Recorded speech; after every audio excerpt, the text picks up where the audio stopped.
Global cyber security index release అయింది. International telecommunications union వారు ఈ ఇండెక్స్ ఇస్తుంటారు. 2019వ సంవత్సరంలో గ్లోబల్ సైబర్ సెక్యూరిటీ ఇండెక్స్లో భారత్ ర్యాంక్ 47. ఫస్ట్ ర్యాంక్ వస్తే లేదా టాప్లో వస్తే మనం సైబర్ సెక్యూరిటీలో మన వ్యవస్థ పటిష్టంగా ఉన్నట్టు. భారతదేశానికి 47వ ర్యాంక్ 2019లో వచ్చింది. 2021కు సంబంధించి ఈ సైబర్ సెక్యూరిటీ ఇండెక్స్ నిన్న రిలీజ్ అయింది. దీనిలో భారత్ 10వ స్థానం సాధించింది. దాంతో సైబర్ సెక్యూరిటీలో భారతదేశం యొక్క క్రెడిబిలిటీ బాగా పెరిగింది. ముఖ్యంగా కోవిడ్-19 వచ్చిన తర్వాత డిజిటల్ టెక్నాలజీ పైన జనమందరి దృష్టి ఉంది. వేరే ఆల్టర్నేటివ్ లేదు. ఆ టైంలో సైబర్ సెక్యూరిటీ అనేది చాలా ఇంపార్టెంట్. దాంతో సైబర్ సెక్యూరిటీ మీద అందరూ దృష్టి పెట్టాల్సి వచ్చింది. ప్రపంచవ్యాప్తంగా చూసుకుంటే అమెరికా సైబర్ సెక్యూరిటీలో టాప్ పొజిషన్లో ఉంది. 2వ స్థానాన్ని యూకే, సౌదీ అరేబియా కలిసి పంచుకున్నాయి. 3వ స్థానంలో ఎస్తోనియా ఉంది. చైనాకి 33వ స్థానం రాగా పాకిస్తాన్కి 79వ స్థానం వచ్చింది. అంటే ప్రస్తుతం చైనా, పాకిస్తాన్ సైబర్ సెక్యూరిటీ అంత బాగాలేదన్నమాట.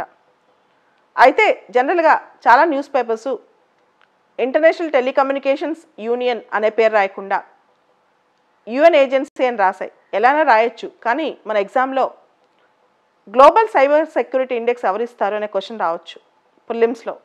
International telecommunications union. అయితే ఈ సైబర్ సెక్యూరిటీ ఇండెక్స్ సంబంధించి కొన్ని అంశాలు మనం తెలుసుకోవాలి. ముఖ్యంగా సైబర్ థ్రెట్స్. ఈ మధ్యకాలంలో సైబర్ వార్ కానీ లేకపోతే సైబర్ అటాక్స్ కానీ ఈ థ్రెట్ చాలా ఎక్కువైపోయింది.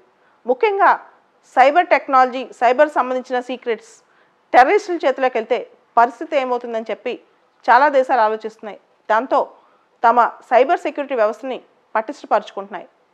భారతదేశ విషయానికి వస్తే కరెక్ట్గా 6 సంవత్సరాల క్రితం, అంటే రేపు జూలై 1కి 6 ఇయర్స్ అనమాట. 6 సంవత్సరాల క్రితం మనం డిజిటల్ ఇండియా ప్రోగ్రామ్ని స్టార్ట్ చేశాం. దీనిలో సైబర్ సెక్యూరిటీ కూడా ఒక భాగమే. దానికి సంబంధించి ఇప్పుడు డిజిటల్ ఇండియాకి రేపు 6 సంవత్సరాలు నిండబోతున్నాయి. ఈ టైంలో భారతదేశానికి సైబర్ సెక్యూరిటీ ఇండెక్స్లో 10th ర్యాంక్ రావడం అనేది చాలా గొప్ప విషయం. అసలు ఈ గ్లోబల్ సైబర్ సెక్యూరిటీ ఇండెక్స్లో ఏమేమి పారామీటర్స్ చూసుకుంటారు, ఎలాంటి పారామీటర్స్ ఫాలో అవుతారు, మన దేశంలో సైబర్ సెక్యూరిటీకి సంబంధించి లీగల్ ఆర్కిటెక్చర్ ఎలా ఉంది, అదేవిధంగా ఆర్గనైజేషనల్ ఆర్కిటెక్చర్ ఎలా ఉంది, దాంతోపాటు కోఆర్డినేషన్ ఎలా ఉంది, ఇలా రకరకాల అంశాలు అన్నమాట.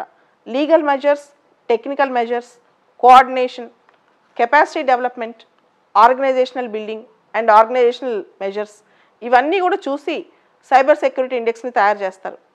ముఖ్యంగా భారతదేశంలో ఇప్పుడు ఐటీ సూపర్ పవర్ దేశంగా ఎదుగుతున్నప్పుడు ఆన్లైన్ రైట్స్, సిటిజన్స్ యొక్క right to life, right to privacy, ఇవన్నీ ఇప్పుడు ఫిజికల్గానే కాదు ఆన్లైన్లో కూడా స్టార్ట్ అయ్యాయి. కాబట్టి భారతదేశం డిజిటల్గా తను పైకి ఎదుగుతోంది, దానిలో ఎటువంటి డౌట్ లేదు.